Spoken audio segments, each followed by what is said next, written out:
مفسرین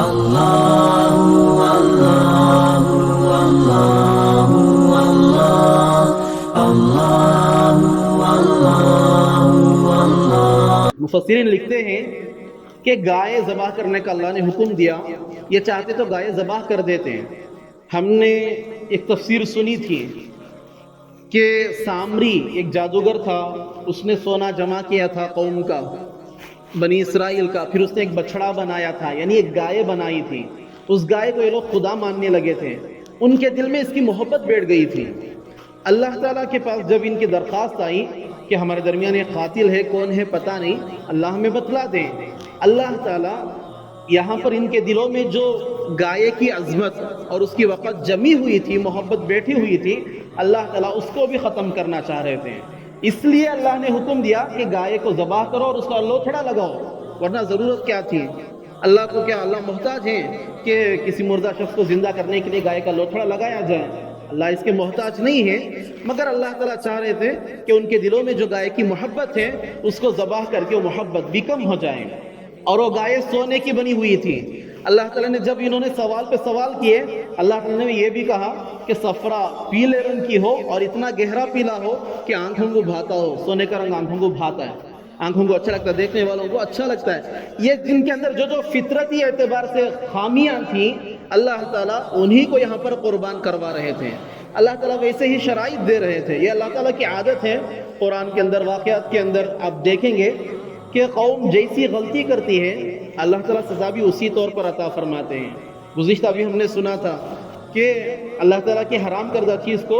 الگ طریقے سے انہوں نے ہیلا بنایا، گڑھا کھود کر مچھلی پکڑ لی اور کہا کہ ہم شکار نہیں کر رہے ہیں، بس گڑھا کھود رہے ہیں۔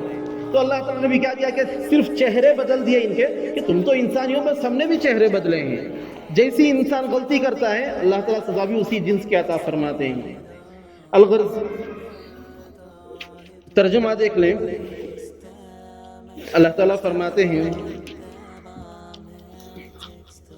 وَإِذْ قَالَ مُوسَىٰ لِقَوْمِهِ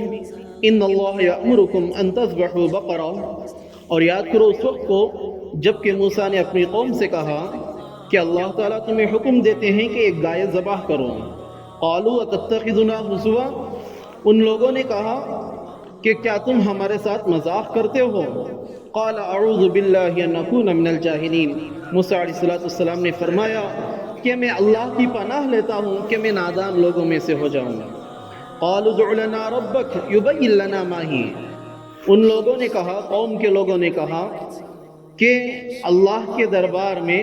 درخواست پیش کریں ہماری خاطر کہ اللہ ہمیں صاف صاف بتلا دیں کہ وہ گائے کیسی ہوں۔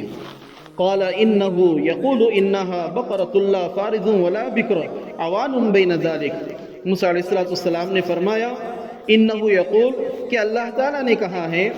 انها بقرة لا فارض ولا بكر کہ وہ گائے ایسی ہو جو نہ بوڑھی ہو اور نہ بچی،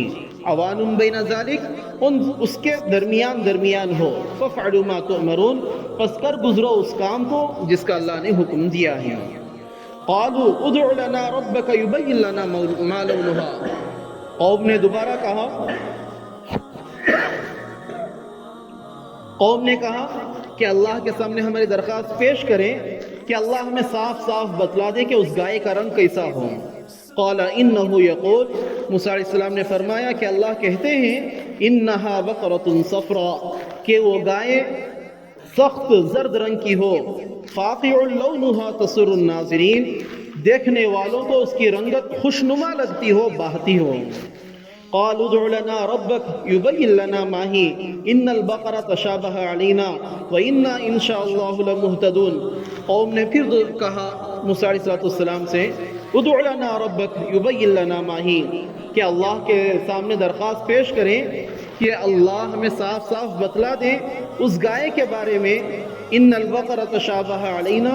کہ اس گائے کے معاملے نے ہمیں بہت مشابہت میں ڈال رکھا ہے، تشابہ میں ڈال رکھا ہے، وَإِنَّا إِن شَاءَ اللَّهُ لَمُهْتَدُونَ اور اس وقت ہم اگر اللہ نے چاہا تو اس کام کو کر گزریں گے، ہم راہ پا لیں گے۔ قال إِنَّهُ يَقُولُ إِنَّهَا بَقَرَةٌ لَا ذَلُولٌ تُثِيرُ الْأَرْضَ وَلَا تَسْقِي الْحَرْثَ، موسیٰ علیہ السلام نے فرمایا کہ اللہ نے کہا انہا بقرہ کہ وہ ایسی گائے ہو جس سے محنت نہ لی گئی ہو، تثیر الارض زمین جوتنے کی، ولا تسقی الحرث اور نہ اس سے کھیتی کو پانی دیا گیا ہو، مسلمۃ لا شیۃ فیہا بے عیب ہو اور داغ و دھبے سے پاک صاف ہو۔ قالوا الآن جئت بالحق، قوم نے اس وقت کہا کہ اب تم نے حق بات کہی، فذبحوها وما كادوا يفعلون، پھر انہوں نے گائے ذبح کی، وما كادوا يفعلون لگ یہ رہا تھا کہ وہ یہ کام نہیں کر سکیں گے۔ وَإِذْ قَتَلْتُمْ نَفْسًا فَادَّارَأْتُمْ فِيهَا، یہاں پر اللہ تعالیٰ اصل واقعہ بتلا رہے ہیں ان 5 آیتوں کے بعد۔ اور یاد کرو اس وقت کو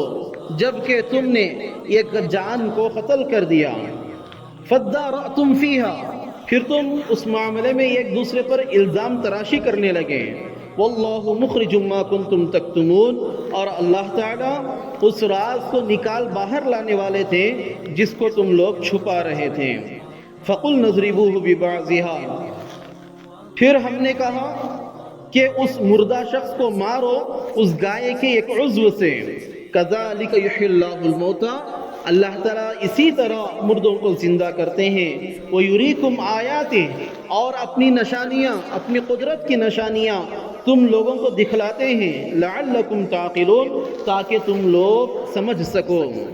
ثُمَّ قَسَتْ قُلُوبُكُمْ مِنْ بَعْدِ ذَلِكَ، پھر ان سب کے بعد بھی تمہارے دل سخت ہو گئے، فَهِيَ كَالْحِجَارَةِ، ایسے گویا کے پتھر ہوں، او اشد قسوہ، یا اس سے بھی زیادہ سخت ہو گئے، وَإِنَّ مِنَ الْحِجَارَةِ لَمَا يَتَفَجَّرُ مِنْهُ الْأَنْهَارُ، اس لیے کہ پتھروں میں سے کچھ ایسے ہوتے ہیں جن سے نہریں پھوٹ پڑتی ہیں، وَإِنَّ مِنْهَا لَمَا يَشَّقَّقُ فَيَخْرُجُ مِنْهُ الْمَاءُ، اور اس لیے کہ پتھروں میں سے کچھ ایسے ہوتے ہیں کہ وہ پھٹ کر اس سے پانی نکلتا ہے، وَإِنَّ مِنْهَا لَمَا يَهْبِطُ مِنْ خَشْيَةِ اللَّهِ، اور اس لیے کہ پتھروں میں سے کچھ ایسے ہیں کہ وہ اللہ کے خوف سے اپنی جگہ سے گر پڑتے ہیں، وَمَا اللَّهُ بِغَافِلٍ عَمَّا تَعْمَلُونَ، اور اللہ تعالیٰ ان چیزوں سے غافل نہیں ہے جو تم کام حرکتیں کرتے ہو۔ یہ اس کا ترجمہ ہے۔ ان آیتوں کے اندر سبق آموز چیز جو چیزیں آج ہمیں سبق کے طور پر مل رہی ہیں وہ یہ ہے کہ پہلی چیز تو یہ کہ اللہ نے جو حکم دیا اس حکم کو اس طریقے سے پورا کرنا ہے۔ کیسا کرنا سو، کیوں کرنا سو، یہ کیسا، کئی کو، کدھر، یہ چونچرا کرنے کا حق مسلمان کو نہیں۔ مسلمان نام ہی ہے سر تسلیم خم کرنے والا، احکام کو ماننے والا، تسلیم کرنے والا، سوال کرنے والا مسلمان نہیں ہوتا۔ چونچرا اللہ کے احکام میں نہ کریں، ایک تو پہلا سبق۔ دوسرا سبق یہ کہ اگر جب کوئی بھی شریعت کے احکام میں، اللہ تعالیٰ کے حکموں میں اس طریقے کے سوالات کرتا ہے تو اس پر سختیاں اور بڑھتی ہیں، اللہ کی جانب سے آسانیاں نہیں آتی۔ تیسری، اللہ تعالیٰ نے اس کے اندر یہ چیز بتلائی اس واقعے کے ذریعے سے کہ اللہ تعالیٰ مردوں کو دوبارہ زندہ کرنے پر قادر ہے۔ اللہ تعالیٰ نے ان کے سامنے کر دکھایا، لہٰذا یہ ہمارا ایمان عقیدہ پختہ و مضبوط ہو ہر عمل سے پہلے کہ بھئی میں کام کر رہا ہوں تو مجھے پھر دوبارہ اللہ کے سامنے حاضر ہونا ہے، مرنے کے بعد پھر زندہ ہونا ہے، حساب کتاب دینا ہے، اس وقت میرا کیا حشر ہوگا۔ ہر عمل سے پہلے انسان یہ سوچیں۔ اللہ تعالیٰ سے دعا ہے کہ اللہ تعالیٰ مجھے اور آپ کو اور تمام امت مسلمہ کو کئی ساری باتوں پر عمل کرنے کی توفیق عطا فرمائے۔ آمین، وآخر دعوانا الحمد للہ رب العالمین۔